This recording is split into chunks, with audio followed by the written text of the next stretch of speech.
이제 정년 연장을 해야 되는데요. 지속 가능한 경제 복지 체계를 마련하기 위해서 그렇죠. 자, 전략으로 정년 연장인데, 근데 실제로 다른 나라들도 지금 저렇게 연장을 하고 있습니다. 유럽 대부분의 나라들 이미 65세 정년제를 하고 있는데, 그런데 저 65세 정년제도 지금 67세로 미루려고 하고 있습니다. 한 2년 정도씩 더 지금 미루려고 하는 노력을 하고 있죠. 그리고 일본 같은 경우에는 이제 70세로 미루자, 지금 이런 논의가 문칙화 이미 됐습니다. 우리나라의 경우에는 불과 57세 정년을 60세로 연장한 지 2, 3년밖에 안 됐는데, 아니 또 저런 논의를 하자는 거냐, 이런 반발이 있습니다. 특히 기업들의 부담 증가라고 하는 이런 객관적인 불만이 제기되고 있고요. 또 청년들은 청년들의 일자리가 없어지는 것 아닌가, 이런 걱정을 하고 있죠. 하지만 저는 이게 정년 연장의 거부 논리, 정년 연장을 반대하는 논리가 될 수는 없다라고 하는 말씀을 제가 아까 드렸던 거죠. 자, 중요한 실마리가 하나 있습니다. 바로 국민연금의 노령연금 수급 개시 연령인데요. 2019년 현재 수급 개시 연령이 62세인데 2033년 되면 65세가 됩니다. 왜냐하면 5년마다 한 살씩 뒤로 미루기로 했던 것이 저렇게 작동을 하고 있습니다. 2033년이면 이제 65세가 되지 않습니까?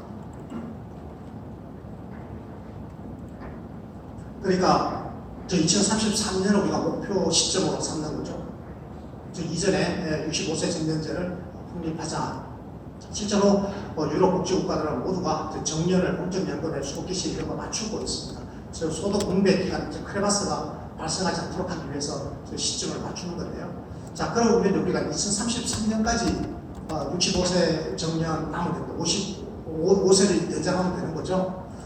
10년의 이제 여유를 두고 미리 계획을 확정을 지어야 됩니다. 실제로 독일 같은 경우도 67세 정년 결정을 이미 했는데 저게 적용되는 시점은 2029년부터 적용이 됩니다.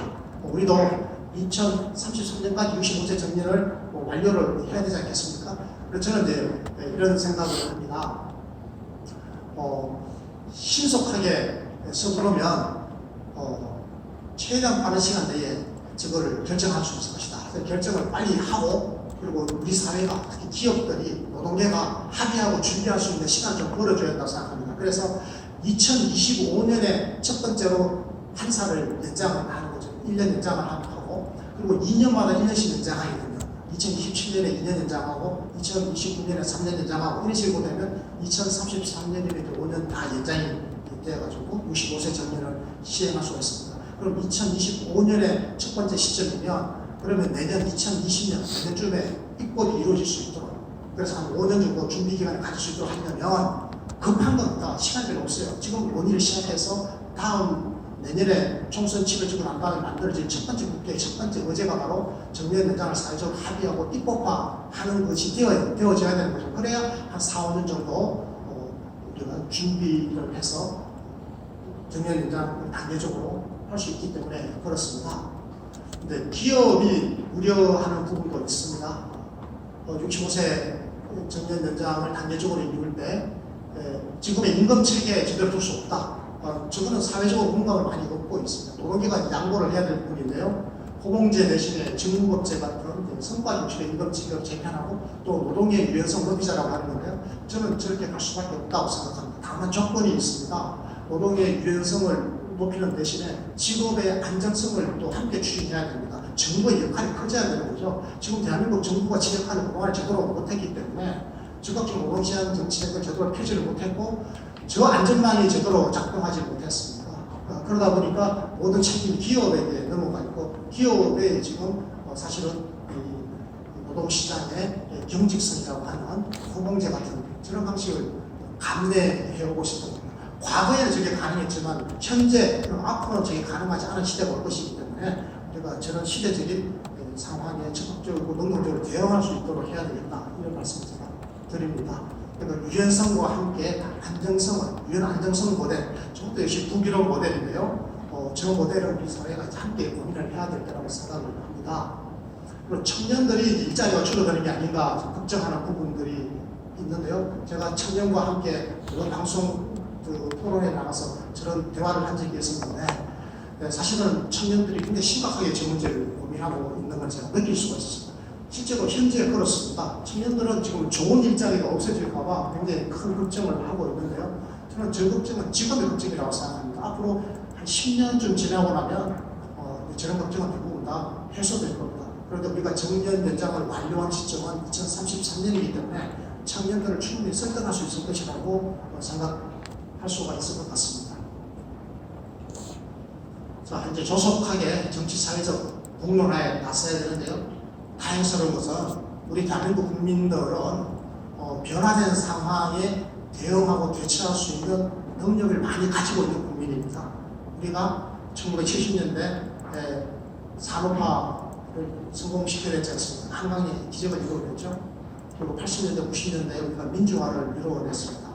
그래서 2차 세계대전 이후에 독립한 나라, 해방된 나라들 중에서, 주권을 회복한 나라들 중에서 대한민국만큼의 산업화와 민주화를 이루어낸 나라가 없지 않겠습니까? 우리는 그런 저력과 능력을 갖고 있는 나라입니다.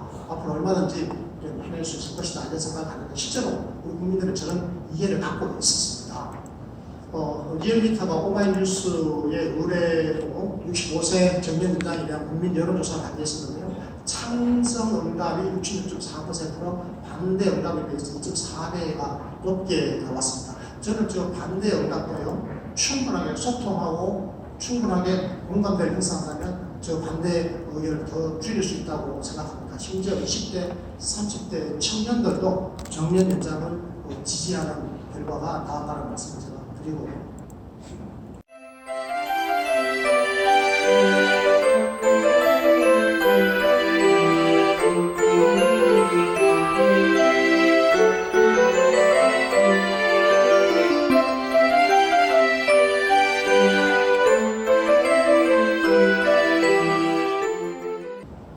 이게 중요한 것은 뭐죠?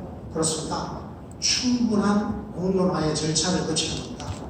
우리가 보통 이제 공론화를 하게 되면 노사정이라고 하는 기존의 대화기구 있죠? 경사목이라고 지금 부르고 있는 저 대화기구에서 논의를 아마 하게 될 겁니다.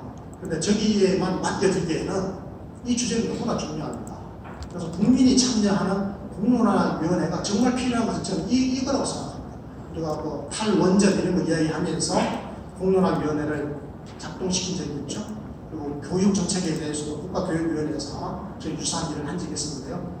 저는 이 정년 연장과 관련되어서 행복한 노후가 보장되는 그런 새로운 100세 시대를 열도록 하기 위해서 우리가 뭐 준비해야 되는지 이 이슈를 정치사회적으로 공론화하기 위해서 저는 공론화위원회 작업이 필요하다 이렇게 생각합니다. 그래서 노사정 같은 저런 공식적인 대화의 성과 그리고 공론화위원회를 통한 국민의 공론을 국회에 전달하고 국회에서 신속하게 저는 논의할 필요가 있다. 그래서 내년 2020년 1년 동안은 저 논의를 대부분 다 이제 마무리 지을 수 있도록 우리가 노력을 해서 최대한 빠른 시일 내에 입법화를 마치는 게 좋겠다 이런 생각을 합니다.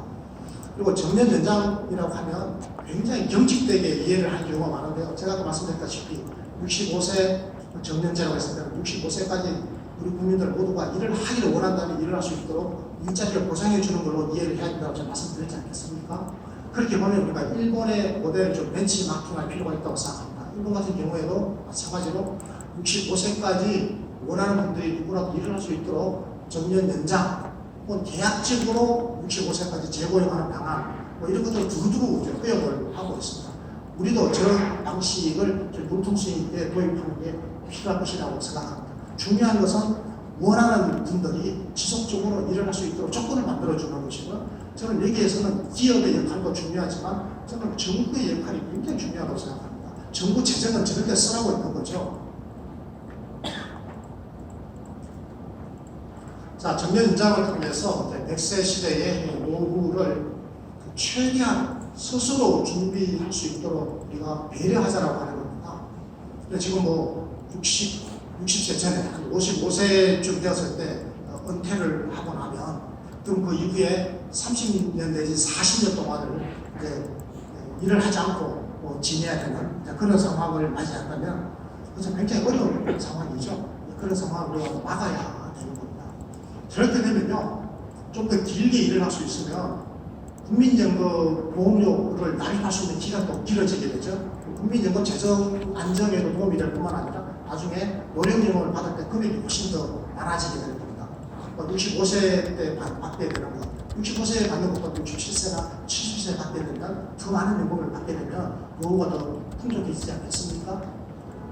그리고 기초연금 지급이라든지 지하철 무임승차 혜택 같은 저런 이제 복지, 노인복지에 대한 국가의 부담을 경감시키는 그런 장치도 도입할 수 있을 것이다.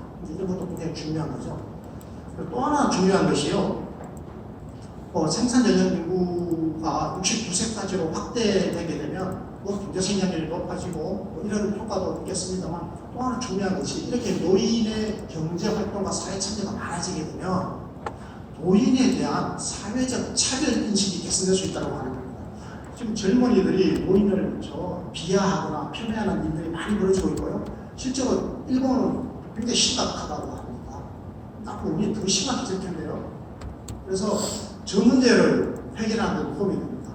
어르신들이 더 길게 자신의 노후를 준비하면서 활성하게 활동할 수 있으면 젊은이들이 노인에 대한 인식이 많이 좋아지게 될 겁니다. 저게 이제 세대 간의 통합 이런 게 있는 거죠. 그렇습니다. 그래서 저는 아까 제가 말씀드렸지만 이 노후 소득 보장, 그러니까 노인 복지를 획기적으로 제가 확대해야 된다고 말씀을 드렸는데요. 확대를 하되 저걸 연령 구간별로 재조정하자 이런 말씀을 드렸지 않습니까? OECD 국가들이 그 노인 인구 비율 14% 도달 시점, 저게 고령사회 진입인데요. 저때쯤 되었을 때 GDP 대비 6.5%를 노인 복지에다가 썼습니다. GDP 6.5%를 노인을 위해서 복지에다가 돈을 쓴 거죠. 그런데 우리나라는 노인 인구 비중 14% 됐을 때가 재작년이었죠. 2017년이었는데 그때 노인들을 위해서 쓴 돈이요 GDP의 2.8%에 불과했습니다. OECD 평균의 절반에 훨씬 못 미치죠. 3분의 1 조금 넘는 수준인데요. 노인이 빈곤한 사회입니다. 노인 빈곤율이 굉장히 높은 사회가 되어버렸죠. 자, 그래서 앞으로는 저걸 재편하자라고 하는 겁니다. 그래서 지금 그러니까 국민연금이 지금 사각지가 굉장히 넓어서 공적 노후소득 보장의 혜택을 지금 못 받는 분들이 너무 많죠. 절반 이상이죠. 지금 한 40% 정도만 공적 노후소득 보장 혜택을 보고 있고 앞으로도 저 인구의 비중이 50%를 넘어서기가 쉽지 않을 것 같습니다. 그리고 기초연금은 지금 푼돈 수준이죠. 기초연금액도 조금 더 높아져야 됩니다. 그러려면 기초연금을 주는 연령을 지금 65세에서 70세 이후로 미루는 것이 훨씬 더 타당한 노인복지의 재편 전략이다. 저는 말씀을 드립니다. 저렇게 되려면 중요한 것이 노인 일자리 사업이고 한국형 실업구조 제도를 내실에 추진하는 전 노동시장의 접근 전략이 저렇게 필요하다. 이런 말씀을 드립니다. 또 하나가 중요한 것이 노인의 건강과 돌봄인데요.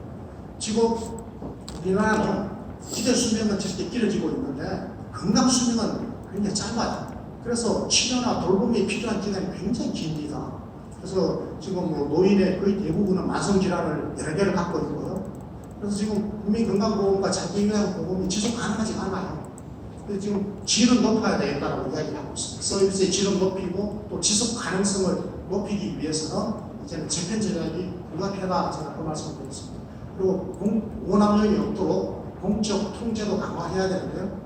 그러기 위해서는 지금의 시설 중심으로 이루어지는 노인의 사회 서비스 제공 전략은 개편될 필요가 있는 거죠. 이제는 살던 곳에서 지역 사회에서 보건, 돌봄, 복지 이런 다양한 사회 서비스가 통합적으로 이루어지는 저게 가능하도록 하기 위해서는 정년 연장, 노인 연령의 상향 조정, 복지 전면적인 재구조화 이것이 함께 이루어져야 된다. 이런 말씀을 드리고 싶습니다.